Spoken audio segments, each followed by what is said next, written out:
What's up, everybody? Josh Clow here. Today, I'm going to be talking about probably one of the biggest questions coming into the draft. Alabama quarterback Mac Jones. Basically, where will he go? Where in the draft will he go? What team is he going to go? What's the best fit for him, really? And obviously, he's not going to be the top pick. Despite him being, national champion, being first team All American, beating out Trevor Lawrence and all that, and winning a couple of those awards, I think that Mac Jones is probably going to be a late first round pick. That's what a lot of people are talking about, and I do agree. I've always thought he's going to be a late first round pick ever since he started becoming a Heisman candidate. But just some of the simple stuff about him that we're going to be talking about. Obviously, he's a national champion. He's actually a two-time national champion. He got his first one when I believe he was a freshman behind Tua and Jalen Hurts when Tua came in and had that epic comeback. And then the one that just passed not too long ago. This year, he was also a Heisman candidate with obviously Devontae Smith, Kyle Trask, and Trevor Lawrence. And let's be real, that's a pretty good, solid Heisman candidate. Devontae Smith, however, did win, first wide receiver since 1991 to do it. But you got to give props to Mac Jones, what he did this year and everything he accomplished. Mac Jones is he's 6'3", 214 pounds. Pretty average for today's quarterbacks. For more of what he really is a pocket passer. I think that's what he is. I know a lot of people are talking about how athletic he is. That's probably the biggest problem about him. But the only downside to Mac Jones coming into the draft is basically the same thing that we kind of saw with Tua this year was, he's behind just a great Alabama offense. I mean, you have so much talent, at the wide receiver and running back positions, multiple first-round considerations for those guys, a great offensive line, and obviously one of the best college coaches to ever coach, Nick Saban. So a lot of that could not translate into the NFL because he's not going to be used to, all that, depending on what team he goes to, of course. But so that's probably the two biggest things about him, his time in Alabama, moving forward away from Alabama, and how athletic he is. But the great thing, same thing with Tua, when he came to the draft, is he has great accuracy. Now, how much is that because, his wide receivers were always open? We don't know. We're going to see how that translates into the NFL. But I think he's going to be a great steal, whoever he gets. Like I said, he's going to be a late first-round pick, so it's going to be mostly a playoff team that needs a quarterback or looking to replace their quarterback in a year or two, having a Hall of Fame quarterback. Like the Buccaneers and Tom Brady. Don't know how long Tom Brady's going to be there, but, you always got to plan for the future, kind of what the Packers did last year, trading a couple spots up to get Jordan Love, despite Aaron Rodgers only being 36, 37 years old. 2020, he beat 6 ranked teams, 4 of them being top 10, obviously, because he went into the playoffs and the SEC championship. But, I mean, it's still a great feat. Not a lot of quarterbacks even get to play that many ranked teams in their career, if not throughout 4 years. He did that in 1 year, so always have to put that in consideration. His competition going into probably the middle to late round is going to be about Kyle Trask, Zach Wilson, and Trey Lance. Those guys are all about kind of equal talent-wise. Some of them got different strengths and weaknesses, of course. One of the big question marks is Trey Lance coming from, not from one of those big schools, but obviously we're going to see. Some of the teams that I think he could be drafted to, like I said, all of them are playoff caliber teams. Washington football team, Steelers, Colts, Bears, and the Saints. I think the biggest need for are the football team, Saints, and Bears, as they don't really have a quarterback anymore. Football team still have Alex Smith, but Alex Smith's obviously not the same guy as he used to ever since he got injured and had to do all those surgeries. Bears looking like they're not going to keep Mitch Trubisky. They don't really have a quarterback on paper anymore unless they go free agency. And then the Saints, The Saints are kind of a weird pickle play.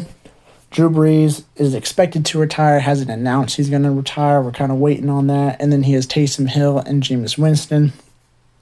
I don't really think Taysom Hill's going to be the starting quarterback. I didn't think he was doing all that great when he had to fill in for Drew Brees. I honestly thought Jameis Winston should have been the quarterback, and I think Jameis Winston's going to get another shot somewhere. The Saints could possibly keep Jameis Winston for a year and see how they do. I mean, the Saints aren't looking like they're going to be anything next year. Drew Brees leaving, and they're like $100 million in cap space, so they're going to have to dump a lot of people.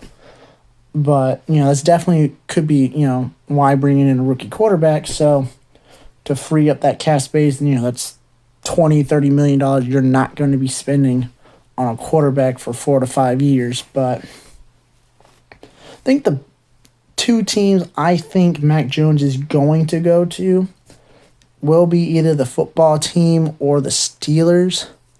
Like I said, football team, they're really looking for a quarterback. I mean, they had, 4 or 5 different starting quarterbacks throughout the year between Kyle Allen and Dwayne Haskins, Alex Smith, Taylor Heinicke, and all that. So Taylor Heinicke could possibly have earned himself a starting job next year. We don't know. I don't know what Ron Rivera's plan is. I don't think he's going to get drafted to the football team for the fact that I don't think Ron Rivera wants to draft a rookie head coach. I think he's kind of in a win-now mentality instead of a start-over mentality. So I see football team possibly going after a free agent quarterback instead of drafting, but anything's possible. I mean, Mitch Trubisky was picked before Patrick Mahomes and Deshaun Watson. Johnny Manziel was expected to be the first overall pick and dropped to the 20s. So anything is possible. We don't really know what the teams are wants and needs, and it really depends where he's at that point, and depending on the other quarterbacks as well. Kyle Trask and Zach Wilson are also two great quarterbacks. I think Kyle Trask is the best of them all when it comes to skill sets, and then what he did with Florida, he led the league in passing touchdowns, but they all have their own different type of game. Just Mac Jones is probably the biggest question mark, just for the fact that he was in Alabama. You don't really know how well he is outside of the Alabama offense, but I'm really excited to see what Mac Jones is going to be because Alabama really doesn't produce quarterbacks, and now Nick Saban's finding these great quarterbacks. He's winning with them. They're putting up, numbers and getting awards and Heisman candidates and all that. So it's definitely a different feel for what Alabama used to be. The surprising team I have that could possibly get him is the Bucks. And the only reason why it's surprising is I don't see Tom Brady retiring this year, and I understand you gotta plan for the future, but I feel like they're in their win now. I mean, about to play in the NFC Championship. They're probably going to try to repeat next year, at least going to the NFC Championship game again next year, trying to get into the Super Bowl. They might actually go after a player of need instead of a player of the future. So, but I would not be surprised. Just like how the Packers got Jordan Love next year. So all in all, I mean, this guy won the Davey O'Brien Award, Johnny Unitas Golden Arm Award, and he was first team All-American, beating out Trevor Lawrence, Kyle Trask, and Justin Fields and all those guys. Trevor Lawrence was second, and Kyle Trask was, I believe, third. So he definitely had a lot of skills, but I think between the football team and the Steelers, why the Steelers, I don't see Big Ben retiring this year. I think he's going to go one more year. I know he kind of speculated a couple of years ago, and then he had that injury, and he's like, nah, I'm coming back. I think next year is his last hoorah. I wouldn't be surprised if they go after him. I think the Steelers is the best fit for Mac Jones. Why? I think their offense is great when you look at the guys they have. Very young offense with the Juju and Chase Claypool and James Conner, and their O-line's pretty good. And that defense is one of the best in the league. When it comes to sacks and turnovers, they have a Defensive Player of the Year candidate in T.J. Watt.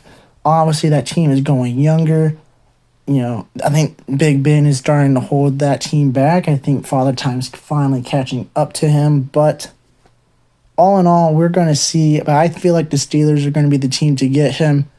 It is possible he could fall into the second round just for the fact that some of these teams are probably looking at, we need that one more piece. But I think the Steelers are going to use their first round pick on Mac Jones. But let me know down below what you guys think about Mac Jones, your opinions on him, where you think he's going to go. Do you think he's a first round pick? You think he's a second round pick? You think he's even lower than that? Let me know down below. Let's discuss it. And as always, thank you for your time, for watching my videos. If you guys haven't, make sure you like and subscribe. And I hope you guys have a great time, a great rest of your week. And catch you guys in the next video. Thank you very much.